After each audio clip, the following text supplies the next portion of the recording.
Bismillahirrahmanirrahim. Assalamualaikum warahmatullahi wabarakatuh. Pelajar-pelajar tahun 5.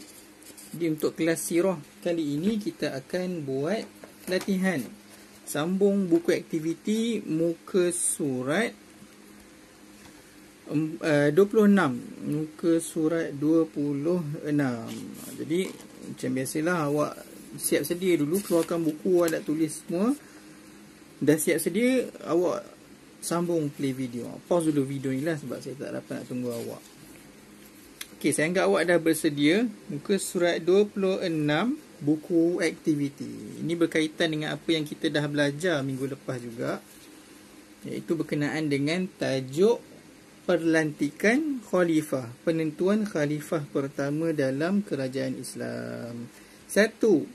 Siapakah khalifah pertama dalam kerajaan Islam? Ingat lagi tak apa tu khalifah? Khalifah adalah pengganti. Jadi selepas kewafatan Nabi Muhammad SAW, siapakah khalifah? Siapakah pengganti yang pertama yang mengganti Nabi untuk menjadi ketua negara Islam Madinah? Siapa jawapannya? Kalau awak tengok buku teks, tak tengok tak apa sebenarnya, tapi tak apa. Kalau tengok buku teks, jawapannya ada, iaitu kat sini. Sekejap saya naikkan sikit kamera. Ya, buku teks muka surat 61 perenggan kedua. Mencadangkan Abu Bakar As-Siddiq dilantik sebagai khalifah pertama. Akhirnya cadangan mereka berdua disepakati. Jadi siapa khalifah pertama? Abu Bakar As-Siddiq. Ini jawapan soalan nombor 1. Abu Bakar As-Siddiq. Pause video ni, tulis jawapan. Dah siap baru sambung play video. Nombor 2. Apakah yang dibincangkan oleh umat Islam dalam mesyuarat tersebut? Jadi dekat buku teks dia ada ceritakan, selepas kewafatan Nabi Muhammad SAW, umat Islam berhimpun di balai Bani Sa'idah. Setelah kewafatan Rasulullah SAW, mereka bermesyuarat berkaitan apa? Berkaitan siapakah yang bakal menggantikan baginda dalam memimpin umat Islam. Jadi inilah jawapannya. Mereka bermesyuarat tentang apa kan? Dia tanya, apa yang dibincangkan umat Islam dalam mesyuarat tersebut? Inilah. Mereka bermesyuarat, awak ambil daripada sini. Mereka bermesyuarat berkaitan sampai umat Islam. Okey. Pause video. Dah siap tulis baru sambung play video. Nombor 3. Siapakah yang mencadangkan Sayyidina Abu Bakar As-Siddiq sebagai khalifah? Pun dekat muka surat buku teks yang sama, perenggan yang sama. Siapa yang cadangkan? Ni, setelah berlaku perbincangan, Umar dan Abu Ubaidah. Ada dua orang. Umar dan Abu Ubaidah. Inilah jawapan untuk soalan nombor 3. Pause video, tulis jawapan. Dah siap tulis baru sambung play video. Nombor 4. Mengapakah mereka melantik Abu Bakar As-Siddiq sebagai pengganti Rasulullah SAW? Okey. Ni dia nak tanya kenapa Abu Bakar dipilih, apa specialnya, apa kelebihan Abu Bakar As-Siddiq. Itu jawapannya ada dekat perenggan ketiga.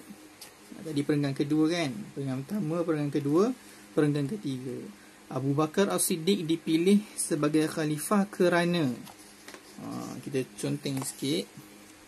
1. Beliau pernah dilantik oleh baginda bagi mengimami solat ketika baginda sakit.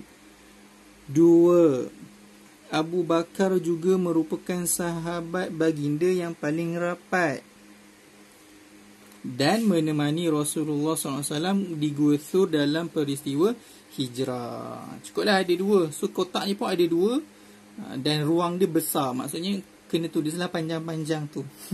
Okey. Pause video ni, tulis jawapan dekat kotak tersebut. Dah siap tulis baru sambung play. kita akan buat muka surat 27 juga. Okay, saya anggap awak dah siap tulis, awak dah sambung play video. Muka surat 27.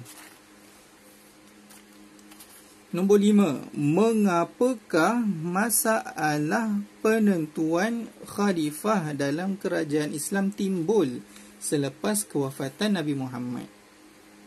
Kenapa timbul masalah ni? Susah sangat ke nak lantik khalifah? Kenapa timbul masalah? Nak tentukan siapa nak jadi pengganti Nabi? Kenapa?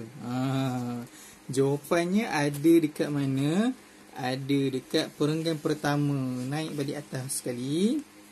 Inilah sebabnya. Sebab ketika Nabi Muhammad SAW masih hidup, baginda tidak pernah mencadangkan siapa dan bagaimana hendak mencari pengganti baginda sallallahu alaihi wasallam. Itulah jawapannya satu perenggan ni. Okey. Ruang dia pun panjang. Jadi awak tulis jawapannya dekat situ, perenggan pertama. Macam biasa, pause video, tulis jawapan, dah siap, baru sambung play. Nombor 6. Siapakah yang memberikan persetujuan di atas perlantikan itu? Okey, soalan 6 ni dia tanya siapakah yang memberi persetujuan. Kalau dekat buku teks kita, dia tak bagi tahu siapa yang beri persetujuan. Dia cuma kata secara umum. Dia kata cadangan mereka berdua disepakati. Umar dengan Abu Ubaidah memberi cadangan, bukan memberi persetujuan. Jadi siapa yang bersetuju? Ini saya tengok dekat buku sirah rujukan UPTK tu. Jawapannya adalah kaum Muhajirin dan kaum Ansar. Okey, Allahu Akbar. Ini saya rujuk dekat buku ni. Buku nota padat sirah. Dia ada cerita detail sikit lah.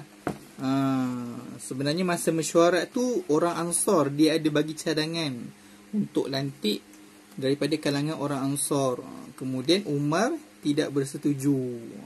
Kemudian Umar mencadangkan Abu Bakar As-Siddiq ni. Kemudian kaum Muhajirin pula membai'ah dan diikuti oleh kaum Ansar.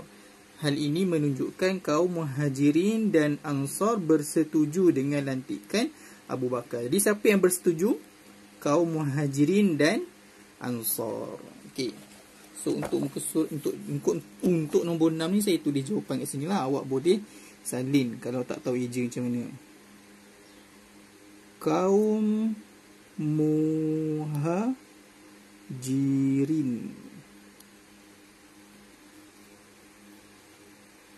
kaum Ansar.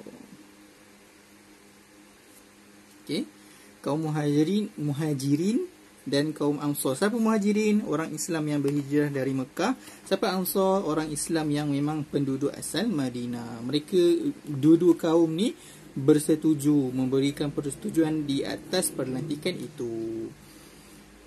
Okey, pause dulu video, tulis jawapan, dah siap, sambung play. 7. Bagaimanakah cara terbaik bagi menyelesaikan masalah? Daripada kisah perlantikan penentuan khalifah pertama ni, apa yang boleh kita dapat? Macam mana cara terbaik untuk menyelesaikan masalah? Iaitu dengan cara bermesyuarat. Macam mana nak eja mesyuarat? Dekat buku teks ada perenggan kedua. Ni, mereka bermesyuarat. Awak tulis ni, bermesyuarat. Sebab saya tahu ada yang masih belum mahir dengan ejaan Jawi. Kalau boleh mahirkanlah. Okay. Practice make master. Yang ke-8, tulis pengertian khalifah dan khilafah. Yang ini ada dekat buku teks kita, dekat bahagian tahukah anda. Nampak? Khalifah bererti pengganti. Khalifah bererti pengganti. Manakala pemerintahan disebut sebagai khilafah. Nampak? Khalifah maksudnya pengganti. Khilafah maksudnya pemerintahan. Okey, tulislah jawapan dekat sini. Khalifah pengganti, khilafah pemerintahan. Selesai. Okey, itu sahaja kelas sirah untuk kali ini. Terima kasih kerana buat. Assalamualaikum warahmatullahi wabarakatuh.